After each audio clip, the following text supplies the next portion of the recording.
Crazy chef Biju മാത്യൂസിലേക്ക് എല്ലാവർക്കും സ്വാഗതം. മാങ്ങാമപ്പാസ് എങ്ങനെ ഉണ്ടാക്കാം എന്നതിൻ്റെ വീഡിയോ നമുക്ക് കാണാം. അതിനുവേണ്ടി ഞാനിവിടെ 2 മാങ്ങ ചെറുതായി കട്ട് ചെയ്ത് എടുത്തു വെച്ചിട്ടുണ്ട്. അതിലേക്ക് നമുക്ക് ആവശ്യത്തിന് ഉപ്പ് ചേർത്ത് കൊടുക്കാം.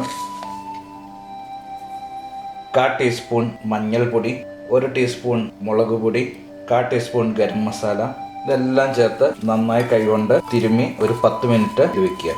പാൻ ചൂടാൻ വെച്ചിട്ടുണ്ടായിരുന്നു. പാനിലേക്ക് നമുക്ക് ആവശ്യത്തിന് വെളിച്ചെണ്ണ, അത് വഴറ്റിയെടുക്കാനുള്ള വെളിച്ചെണ്ണ ചേർത്ത് ഏകദേശം ഒരു 2 ടേബിൾ സ്പൂൺ എണ്ണ ചേർത്ത് കൊടുക്കും. എണ്ണ ചൂടായി ഇതിലേക്ക് നമുക്ക് ആവശ്യത്തിന് കടുക് ചേർത്ത് കൊടുക്കാം. ഒരല്പം ഉലുവ ചേർത്ത് കൊടുക്കാം.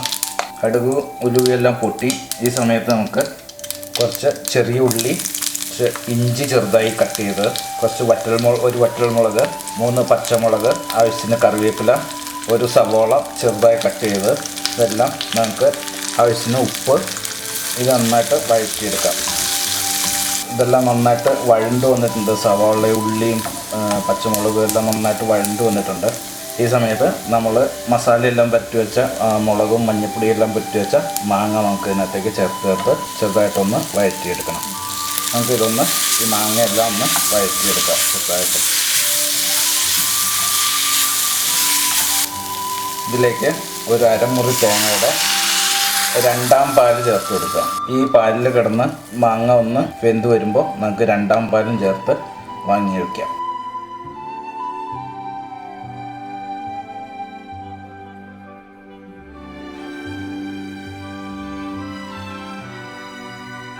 മാങ്ങ നന്നായിട്ട് വെന്ത് വന്നിട്ടുണ്ട്. നമ്മൾ ഇതിലേക്ക് 1ാം പാല് ചേർത്ത് കൊടുക്കാം. 1ാം പാല് ചേർത്ത് കൊടുത്തു കഴിഞ്ഞാൽ തിള വന്നു കഴിഞ്ഞാൽ ഉടനെ നമുക്കിത് ഓഫ് ചെയ്യാം. നന്നായിട്ട് തിള വന്നിട്ടുണ്ട്. ഈ സമയത്ത് നമുക്ക് സ്റ്റൗ ഓഫ് ചെയ്യാം. ഇനി നമുക്കിത് ഒരു സെർവിങ് ഡിഷിലേക്ക് മാറ്റാം. ഈ ഒരു മാങ്ങാമപ്പാസ് മതി നമുക്ക് ഇരട്ടി ചോറിന്. എന്താ ടേസ്റ്റ്, എന്താ രുചി! നിങ്ങളും ഈ മാങ്ങാമപ്പാസ് വീട്ടിൽ ട്രൈ ചെയ്ത് നോക്കുക. വളരെ സിമ്പിളായിട്ട് നമുക്ക് ചെയ്തെടുക്കാവുന്ന ഒരു കറിയാണ് മാങ്ങാമപ്പാസ്.